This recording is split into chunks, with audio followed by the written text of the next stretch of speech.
Hello everybody and welcome to Insider's Guide. Today we're discussing one of the most exclusive ski towns in the world, St. Moritz. St. Moritz is most famous for its woodsy atmosphere and polished skiing and riding. In this video, we'll be discussing what you need to know to make the most out of your St. Moritz visit. With several different mountains encompassing the larger St. Moritz area, this video will be split into 3 parts. For this video, we'll go over some background information as well as cover Diavolezza-Lagalb. We'll work through the rest of the mountain in the next part. So with that, let's begin an Insider's Guide to Ski Resorts, St. Moritz, Diavolezza-Lagalb.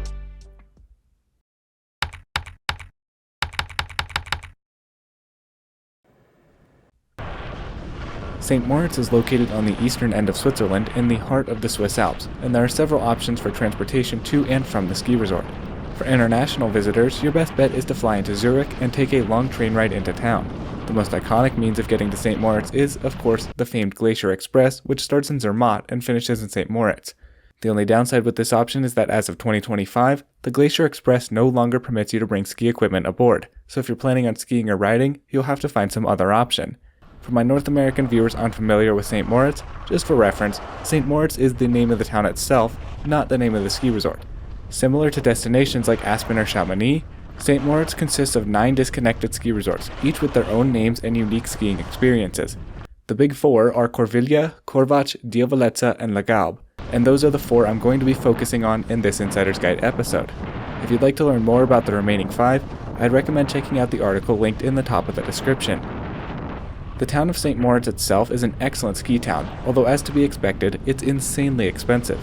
It makes places like Aspen feel down to earth, so if you're uncomfortable with that sort of thing, I'd recommend skipping the area altogether. There are plenty of other ski areas in Switzerland with equally good skiing but more chill vibes.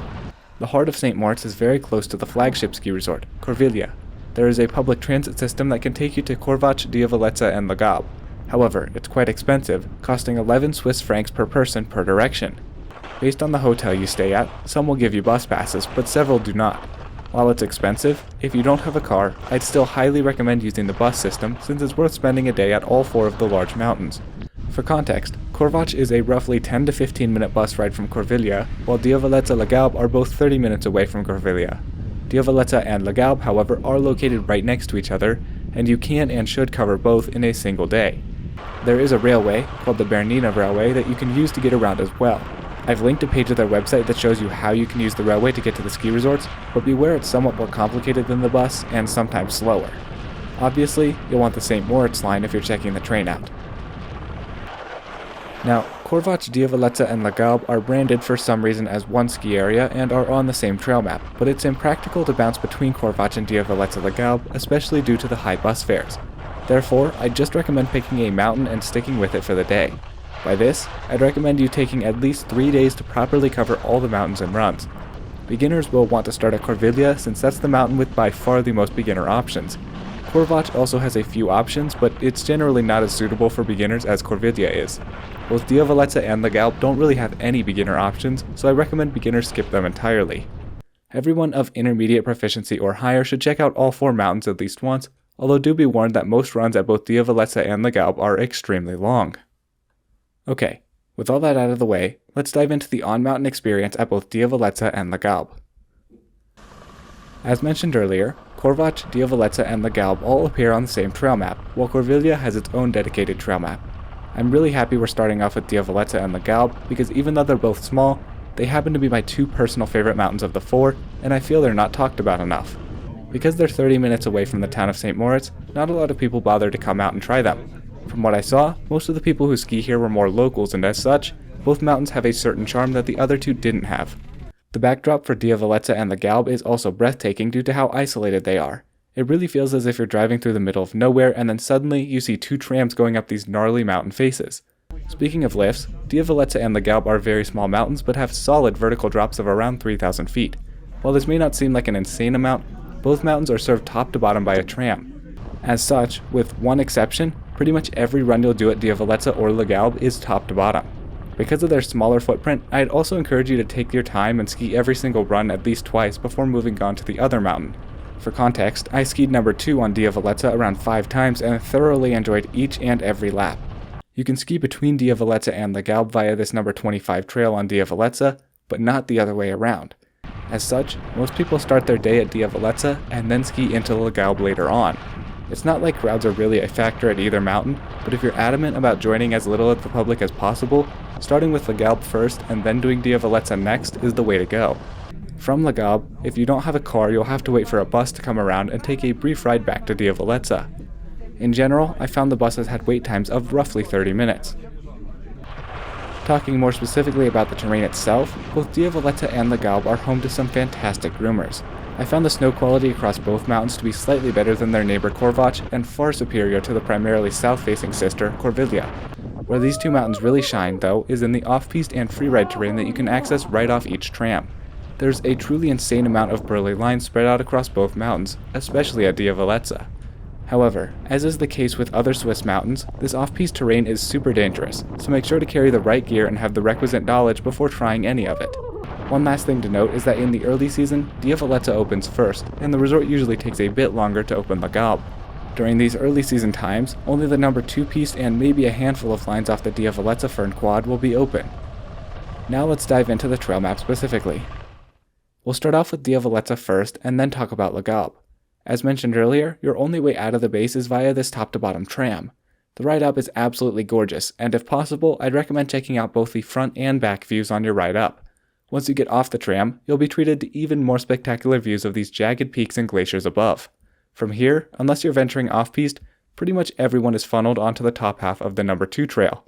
This part gets really flat and really congested, but the views on the skiers left make up for it. Luckily, once it turns this corner, the pitch steepens a good bit. I do find that number 2 does get a bit skied out just from the number of skiers that go down it. If you stay skiers right, you'll come to the Diavolezza Fern lift, which is an older high-speed bubble quad. Diavolezza Fern services this small bowl adjacent to the tram that is home to the number 1 piste, which has 3 different paths down.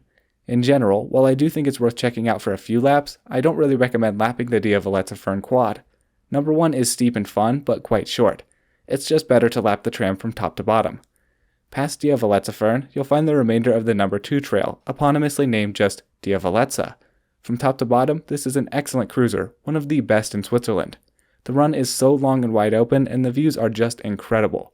It does have a few flat sections, especially this one around Leda Diavolezza, so try to keep your speed up. You can see this dashed yellow line going up the side of the trail. This marks a designated uphill route, which is actually pretty popular, so just be mindful of people walking up. Number 3 and number 4 are 2 black alternates to number 2 that let you skip some of the flat sections of the run. They're not always open, especially during the early season, but if they are, they're definitely worth checking out. The intersection of the number 2 and number 25 trails is easy to miss, so keep your eye out for it if you're trying to transfer over to Lagalb. This is not really depicted on the trail map, but towards the bottom of the number 2 piste, there's an intersection that allows you to either go left or right. Make sure to go skiers right back to the tram because the skiers left option requires a much longer walk back to the tram. There is a little beginner platter at the bottom of the number 2 trail, but as mentioned previously, neither Diavolezza or Lagalb are suitable for beginners since this is pretty much your only option. Finally, you have the number 31 trail, which is the longest glacier piste in Switzerland. As expected, it is open pretty infrequently, but if it is open, it's absolutely worth checking out. If it snowed recently, even though it's a marked piste, it can be home to some fantastic powder, as it is ungroomed. From the bottom of number 31, you'll have to board a bus or the train to get back to the tram and the rest of Diavolezza. Okay, that about does it for Diavolezza. Let's move on to Lagalb. Very similar setup here. There's just one tram that goes from top to bottom. There's only 3 runs here, so this is going to be quick. Number 21 is the main run here and is very fun and wide open.